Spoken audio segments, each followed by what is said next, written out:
Okay, first of all இப்போ நம்ம இந்த ப்ராஜெக்ட் என்ன வாட்டர் கிளீனிங் அப்படின்றத நம்ம இது பண்ணுறோம். அந்த ப்ராஜெக்ட் இப்போ நம்ம ஒர்க் பண்ணுறோம். இதை வந்து நம்ம வந்து ESP32 கண்ட்ரோலர்னு சொல்லுவோம். இதில் தான் இந்த சென்சார்ஸ்லாம் ஒர்க் ஆக வேண்டிய கோட்ஸ்லாம் நம்ம இதில் வந்து சி ப்ரோக்ராம் மூலிமா கோட் பண்ணியிருக்கோம். இந்த டிஸ்பிளேல என்ன இருக்குன்னா TT அண்டு G, அப்புறம் வந்து H, அப்புறம் TD அப்படின்றது இருக்கும். இப்போது இது வந்து என்னென்னா டெம்பரேச்சர் சென்சாரோட ரீடிங் காமிக்கும். அதுக்கடுத்து TDன்றது டர்பிலிட்டி சென்சார். இது பேர் டர்பிலிட்டி சென்சார்னு சொல்லுவாங்க. இது வந்து RFID, இது வந்து டெம்பரேச்சர் சென்சார், இது வந்து IR சென்சார், இது வந்து கேஸ் சென்சார். ஸோ இப்போ இந்த சென்சார்ஸ் எல்லாமே வந்து டிடெக்ட் ஆச்சு அப்படின்னா நமக்கு வந்து டேங்க்கில் இருக்க வாட்டர் வந்து இம்ப்யூரிட்டிஸாக இருக்குது அப்படின்னு டிடெக்ட் ஆகி நமக்கு வெளியே வந்து அவுட்லெட்டாக இருக்கும்.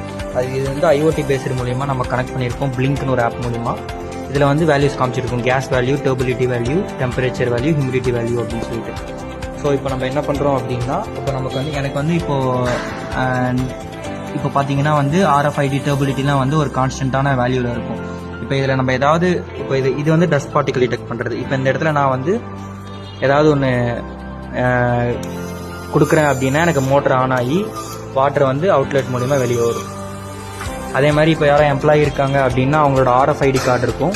இப்போ அந்த ஐடி கார்டை வந்து அவங்க எப்படி ஷோ பண்ணுறாங்கன்னாலுமே வந்து எனக்கு வந்து தண்ணி வந்து வெளியே வரும்.